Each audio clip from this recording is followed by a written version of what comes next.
Hey, what's going on, guys? I'm Chris, and this is Regular Guy Training. So, today, we are going to talk about all the stuff that is bolted to a particular setup that I have, which is probably going to be an ongoing series because I have a lot of ideas.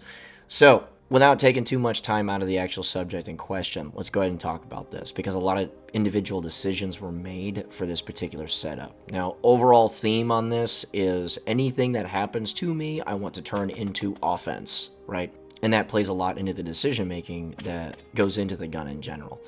So let's start from the muzzle end of the thing. As far as the muzzle device is concerned, it is a 4-prong surefire suppressor ready flash suppressor for fairly obvious reasons, right? I don't really have to explain why it is that a flash suppressor is on a gun that's this short, number one, and number two, the benefits are fairly obvious. Whether it's day or night, it hides its flash really well. Cool thing about it though is that now it hooks itself up into, at least for me, an entire system. If I want to be suppressed, I can be suppressed for pick a reason to be suppressed. The other one about this too, and I did a review on this as well as a Surefire RC2. A Surefire Warden comes with me basically wherever, right, if I'm putting on equipment. And there's actually a couple of reasons for this. I stated this in the review that I did on it, but it is a blast can that forwards your concussion forward, right? Now, if I foresee myself going into structures a whole bunch, this might not be a fight ender, but it certainly helps to have all of the concussion that you're putting out put in the direction of the issue, right? Because if this is already a traumatic event, you might as well be the entire traumatic event. So there's that.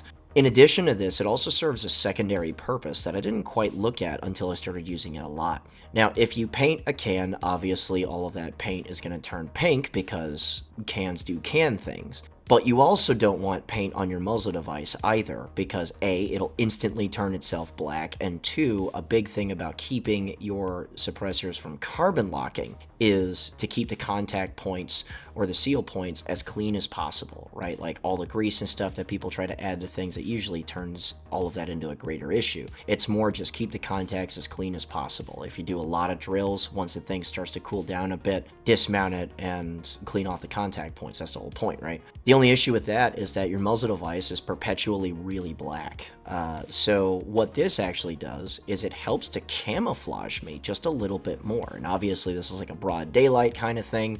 And once you start going to twilight and that kind of stuff, if you fire a shot, you don't want to hose the brush in front of you with a bunch of, fireball-y stuff, right? So then it comes off. But when we're talking about twilight now, having a really black muzzle device doesn't really hurt you all that much, and by that point you're probably considering a suppressor in the first place, so it plays its own role in more than one way at that point. So there's that, and honestly it just kind of helps create a pretty cohesive system. As far as zeros go, I zero the gun without anything bolted onto it. No suppressor, no warden, none of that. Typically I do this at 50 yards, go and cure at 200. And the barrel that's being used for this is the medium profile chrome lined barrel that Brownell sells. Now, if I could do this again, I would probably do it with a heavy profile barrel in the same length and with chrome lining also. And all of this has to do with point of impact shift. Now, you're going to get it regardless, but this does really two things for you. And the first is that, like, for instance, again, that 50 then go cure at 200 zero. If I have that zero and then I add a suppressor to it, it basically gives me a 100 yard zero out the gate. Now, this isn't that big of a deal because I know the holds for 100 if I'm suppressed and that sort of thing, but obviously a little bit less POI shift is better. In addition to this, it also staves off a little bit of the heat drifting issues that you're going to have once you start to shoot the gun a lot or shoot it suppressed a little bit. So the longer that it takes that to shift my POI is favorable to me. Now, I recognize that the consequence to that is that it doesn't shed heat as well, but we also understand the idea, right? So if I could do it again, I'd probably do the heavier profile just because it withstands the heat increases just a little bit better in the POI shift. Today's video is sponsored by the Sonoran Desert Institute. Have you ever thought about making a living in the firearms industry? If you enjoy gun repair, ballistics, learning about firearms, the Sonoran Desert Institute might just be a good fit for you. To find out more about SDI, visit sdi.edu. Use the link in the description down below or call 480-999-4767 today. And now back to the video. Moving a little bit further to rear, we have a Geisley SMR. Now, I like this rail, I do, but I wanted to go the quad rail route mostly for the convenience of mounting that up, and the added benefit, honestly, of the simple fact that the 9-inch, which is the standard quad rail for a 416 style, upper receiver, is a third of an ounce lighter, actually. So the convenience there, the little tiny bit of weight savings, which isn't really a huge deal in the first place, but hey, it's convenient, and it's also added just a little bit lighter. That's great, right? The reason why I went back, though, to the SMR, and I'm going to keep it that way, is actually a couple of things. Number one, the extra inch, because the Geisley SMR is a 10-inch rail, and the lengths that you get for 416 handguards that are quad rail are all 9. Right, so to match up with this barrel length, I have a 9-inch rail instead of 10. That actually does create a couple of issues, and one of the biggest ones is that if I have to murder hole something or stick this through a port of whatever type of variety, we're not just talking about boats, right? Because I'm not even talking about boats. Point is that if I have to start doing that, sacrificing the 1 inch of handguard actually does create issues, because I noticed myself resting barrels on things far more often than with the Geisley 10-inch rail. So that's one really big thing. And two, if I wanted to have a little more adaptability as far as what I bolt to the thing is concerned, I can't just add a 1913 section to it, screw in the panel, and reset. So for that simple fact alone, even though I went back to and tried out a quad rail for a little bit because I really do like those more, for most things, that 1 inch of sacrificed rail estate for something this compact actually does have enough consequences involved in it to make me switch back. As far as light and laser is concerned, a lot of guys will just pick their poison, but the two that I arrived on is a small assortment of choices, right? So the modern iterations of Surefire lights frankly just kind of killed off a whole cottage industry of different mounts and stuff for their lights, because they recognized that and just sort of included a much better mount into their overall systems. That and the electronics protection package is better, so I just prefer those lights simply because of the swivel, right? Like, that sort of solves any mounting issue that I have, and it keeps things as tight as I can keep them on something as compact as this. In addition to that, like whatever pressure pads that I use, maybe it's like the more modern ones or whatever, but I already treat pressure pads kind of like handgun holsters. Eventually they're gonna die, right? And you gotta replace them. Well, concealed handgun holsters anyway. But the stock ones that are running around are frankly just fine. They clamp to the 12 o'clock rail, which is where I mount them anyway. It's really easy to manage the wire. I don't have an issue with them at all. As far as the lamb is concerned, I'm actually between two different choices. I'm going to review the B. Myers Mall, the civilian version of it, and it's a good unit, right? It's pretty low profile, stays out of the way of like magnified optics or regular optics specifically, but it does have a couple of key issues that I'm going to talk about in that review eventually that can ward me off of it sometimes. So the other choice is a Holosun LS321. Now, I'm aware of the new one that's out right now, and I don't know anything about it because I haven't used it, but as it stands right now, the LS321 is essentially a more convenient D-Ball A3. It's got the same power output and everything else. And as far as most distances that you would be doing your passive shooting or your lamb shooting and that sort of stuff, it puts out enough power, at least, to highlight people. Now, a lot of people will kind of sneer at this and be like, what are you talking about? But they also are taking reference from lead powder covered painted plates instead of people walking around outside that really illuminate when you touch their skin, or in some cases their eyes if they are happening to look in your direction, right? So it puts out enough power to see humans pretty good, and the laser is enough to get what I need to get done out to at least 150. And on a well moonlit light where I got a bunch of that light pollution in the first place,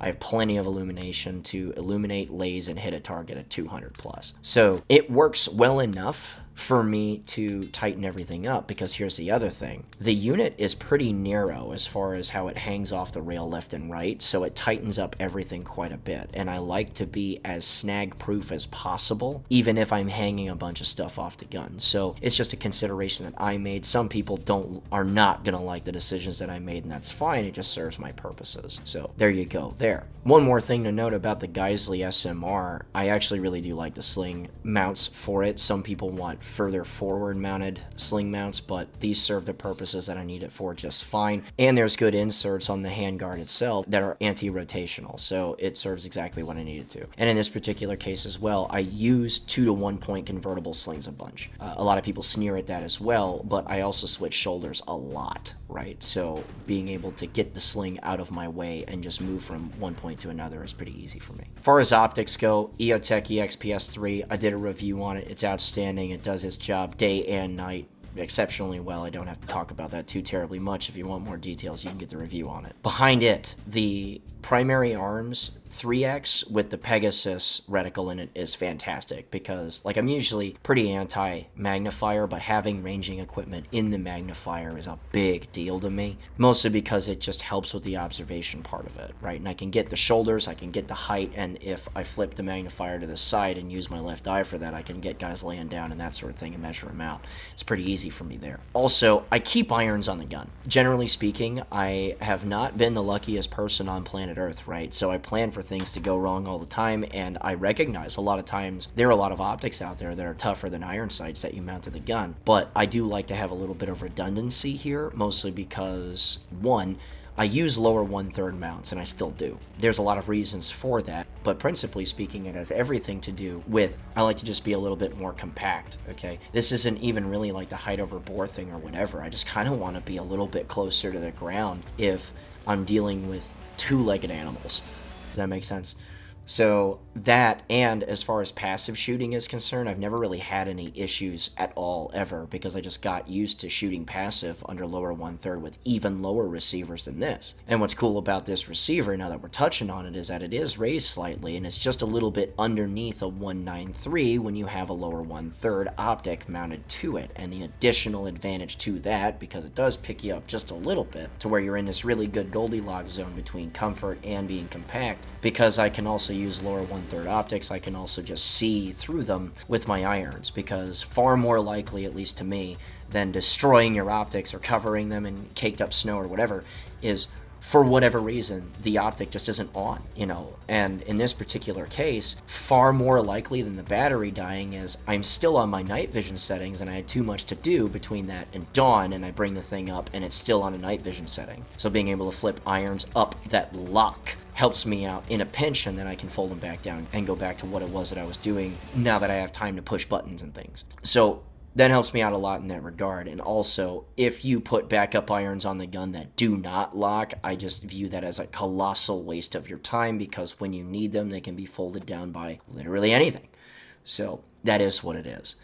Moving myself to the lower receiver, we're going to start with the stock. I like the LMT, and I like to store batteries, okay? This isn't just for the fact that I use a ton of batteries in between the stock itself and the counterbalance that's on my helmet, because I use PVS 14s that don't require a battery pack. Having that extra sustainability there just makes me sleep a little bit better, and I've had to pull batteries out of, like 123s out of the stock, or other batteries out of the counterbalance.